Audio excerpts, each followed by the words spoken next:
اس جنازے کی وجہ سے اس محاورے نے جنم لیا ہے کہ مرے ہوں کو کون مارتا ہے۔ اللہ جانے کیسے ظالم لوگ ہیں جو مرے ہوں کو بھی مار رہے ہیں۔ کبھی شام کی مسافرہ کی قبر پہ حملہ ہو رہا، کبھی سرکار عسکری کی قبر پہ حملہ ہو رہا۔ اب تو آل محمد کو چین سے سونے دیں۔ مجھے تاریخ کا واقعہ یاد آ رہا ہے، سرکار سید الساجدین زین العابدین فرماتے کہ جب میں نے پھپھی کو دفن کیا ہے نا تو میں پتھر کی سلے رکھ رہا تھا، میں نے دیکھا میری پھپھی کی آنکھوں سے آنسو بہ رہے، اور ایک مرتبہ لب ہلے اور علی کی بیٹی نے فرمایا سجاد جلدی کر، بند کر دے قبر، اور سجاد مجھے بتا اب تو زینب کو حسین پہ رونے سے کوئی نہیں روکے۔ اجرکم اللہ، اجرکم اللہ، اجرکم اللہ۔ جو رو نہ سکے وہ سینے پہ ہاتھ مار کے ہائے کہہ دے محمد کی بیٹی اس کا راضی ہے۔ یہ وہ جنازہ ہے جس پہ اس محاورے نے جنم لیا ہے کہ مرے ہوں کو کون مارتا ہے۔ آخری سانسیں لے رہا تھا کائنات کا رسول کہ جبریل ایک گٹھڑی لے کے اترا۔ بیٹا تابوت ادھر سے آئے گا پیچھے سے؟ اچھا بس میں جب کہوں تو تابوت لے آئیے گا۔ آخری سانسیں لے رہا تھا کائنات کا رسول۔ آج جس زہرا کی قبر کو علی نے چھپایا تھا، علی کی مجبوریاں دیکھی، آج لوگ پھر سیدہ کی قبر کو چھپانا چاہتے ہیں۔ علی نے کسی اور وجہ سے چھپایا تھا۔ ہمارے بچوں کو پتہ نہیں چلتا، کوئی کہتا ہے کہ ریاض الجنہ میں بی بی کی قبر، میں آج ایک دلیل دے کے جا رہا ہوں، انشاءاللہ آپ کے قلوب پر ثبت ہو جائے گی۔ کوئی کہتا ہے ریاض الجنہ میں سیدہ کی قبر، کوئی کہتا نہیں سیدہ کا جہاں گھر ہے وہیں پہ دفن ہے۔ لوگ کہتے ہیں ہم جنت البقیع میں دیکھ کے آئے ہیں کہ مصطفیٰ کی بیٹی کی قبر وہاں ہے۔ اب شکوک و شبہات میں ڈالا جا رہا ہے کہ نہیں وہاں قبر نہیں، ریاض الجنہ میں ہے۔ کوئی کہتا نہیں گھر میں ہے۔ میں دلیل دینے لگا ہوں کہ جو جنت البقیع میں وہ پتھر پڑا ہوا ہے نا، وہی محمد کی بیٹی کی قبر ہے، اور اس کی دلیل یہ ہے اگر وہ زہرا کی قبر نہ ہوتی تو اتنا عزت دار اور کوئی نہیں تھا جس کے پاؤں کی طرف حسن دفن کیے جا سکتے، جس کے پاؤں کی طرف زین العابدین دفن کیے جا سکتے۔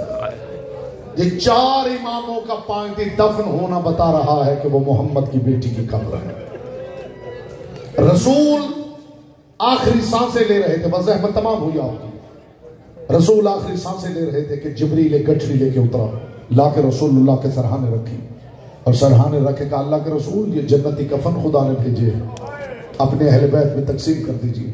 کائنات کے رسول نے کانپتے ہوئے ہاتھوں سے گٹھڑی کھولی، پہلا کفن اپنے سرحانے رکھا، دوسرا کفن سیدہ کو دیا، تیسرا کفن علی کو دیا۔ جو رونے آئے ہیں ان کے لیے یہی جملہ کافی ہو جائے گا۔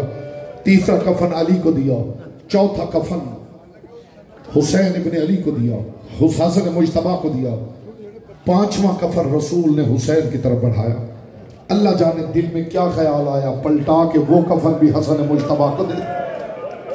حسین ابن علی نے گھر کے کونے میں جا کر رونا شروع کر دیا۔ شام کی مسافرہ قریب آئی، بھیا حسین کیوں روتا ہے؟ رو کے کہا زینب بہن نانا نے حسن بھائی کو 2 کفن دیے ہیں، مجھے 1 کفن بھی نہیں دیا۔ یہ غربت کا جملہ سننا عزادارو۔ رو پڑی اور رو کے کہا حسین بھائی تو پریشان نہ ہو، بہن وعدہ کرتی ہے جب تجھے کفن کی ضرورت پڑی میں زینب تجھے اپنی چادر کا کفن دے دوں گی۔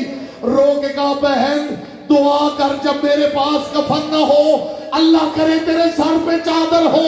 پھر زمانے میں وہ منظر دیکھا، نہ بھائی کے پاس کفن رہا نہ بہن کے سر پہ چادر۔ اجرکم اللہ، اجرکم اللہ، اجرکم اللہ۔ حسن مجتبیٰ کو 2 کفن دے دیے رسول نے۔ بہن نے بھائی کی کلائی پکڑی، آ حسین نانا سے پوچھتے، نانا سے پوچھتے کیوں کفن دیے؟ حسن کو 2 کیوں دیے؟ تجھے 1 بھی نہیں دیا۔ رسول آتا ہوا دیکھ رہے تھے دونوں کو، حسین ابن علی قریب آئے، شام کی مسافرہ نے دیکھا، نانا آپ نے میرے بھائی حسن کو 2 کفن دیے، میرے بھائی حسین کو 1 بھی نہیں دیا، نانا آخر وجہ کیا ہے؟ رو پڑا کائنات کا رسول اور رو کے کہا بیٹی بتا تیرا بھائی کفن لے کے کیا کرے گا؟ زینب کفن کی اسے ضرورت ہوتی ہے جسے کوئی غسل دینے والا ہو، زینب کفن کی اسے ضرورت ہوتی ہے جس کا کوئی جنازہ پڑھنے والا ہو، زینب تیرا بھائی کربلا کی تپتی ریت پہ رہ جائے گا، تو ہاتھ بندھوا کے شام چلی جائے گی۔ بی بی فرماتی ہیں تب میں سمجھی کہ بھائی حسین کو کفن کیوں نہیں ملا، لیکن بی بی فرماتی پھر بھی ساری زندگی میں سوچتی رہی کہ آخر حسن بھائی کو 2 کفن کیوں ملے۔ بی بی فرماتی یہ راز مجھ میں اس وقت کھلا جب میں نے سفید کفن پہنا کے بھیجا، کچھ دیر بعد جنازہ پلٹا تو حسن کے کفن کا رنگ سرخ ہو چکا تھا، لوگوں نے اتنے تیر مارے تھے۔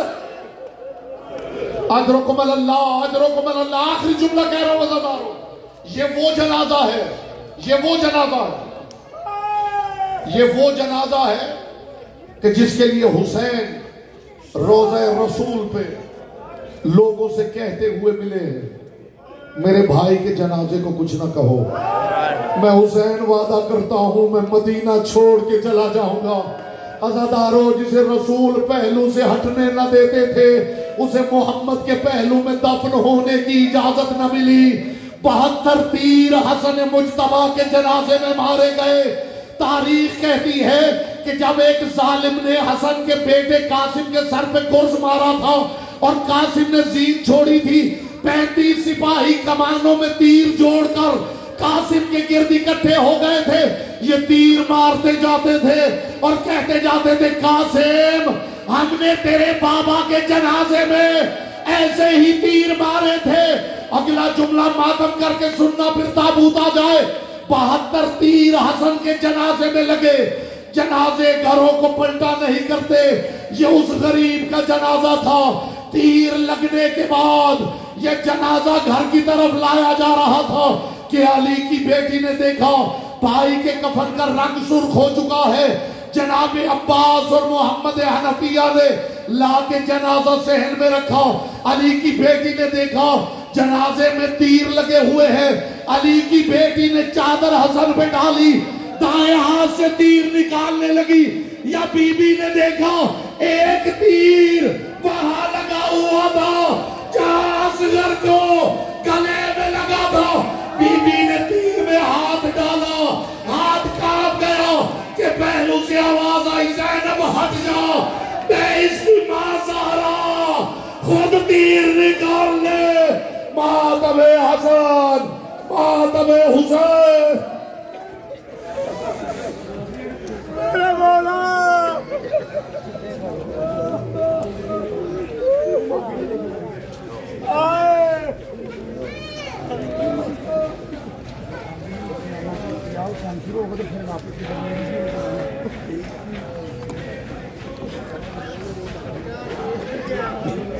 شاپ کرو